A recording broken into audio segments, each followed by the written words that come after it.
राजकुमार सिद्धार्थ एक सुखी जीवन व्यतीत किया करते थे और उनके पास वह सब कुछ था जो एक राजकुमार के पास होना चाहिए, जैसे कि भव्य महल, स्वादिष्ट भोजन और मनोरंजन के अनगिनत साधन। लेकिन राजकुमार सिद्धार्थ के भीतर एक गहरी बेचैनी थी। उन्हें दुनिया के दुख, बीमारी, बुढ़ापा और मृत्यु के बारे में जानने की तीव्र इच्छा थी। एक दिन राजकुमार सिद्धार्थ महल से बाहर निकलने का अवसर पाकर उन्होंने पहली बार दुख, बीमारी, बुढ़ापे और मृत्यु का साक्षात्कार किया। यह उनके लिए एक गहरा सदमा था। उन्होंने महसूस किया कि इन दुखों से कोई भी छूटा नहीं है, चाहे वह राजा हो या प्रजा।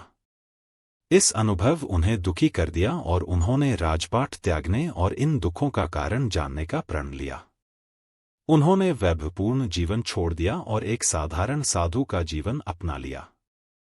राजकुमार सिद्धार्थ ने कई वर्षों तक उन्होंने विभिन्न शिक्षकों से ज्ञान प्राप्त किया और कठोर तपस्या की। उन्होंने गहरे ध्यान में बैठकर जीवन के रहस्यों को समझने का प्रयास किया। आखिरकार एक रात बोध गया में एक पीपल के पेड़ के नीचे ध्यान करते समय उन्हें ज्ञान की अनुभूति हुई और वह बुद्ध बन गए। बुद्धत्व को प्राप्त करने के बाद उन्होंने अपना शेष जीवन दूसरों को दुखों से मुक्ति का मार्ग सिखाने में लगा दिया। उन्होंने 4 आर्य सत्य और अष्टांगिक मार्ग की शिक्षा दी, जो दुख से मुक्ति का मार्ग प्रशस्त करते हैं।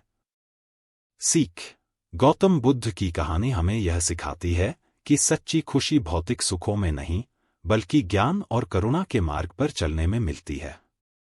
वे हमें यह भी याद दिलाते हैं कि कठिन परिश्रम, दृढ़ संकल्प और सहानुभूति के माध्यम से हम अपने जीवन में किसी भी लक्ष्य को प्राप्त कर सकते हैं।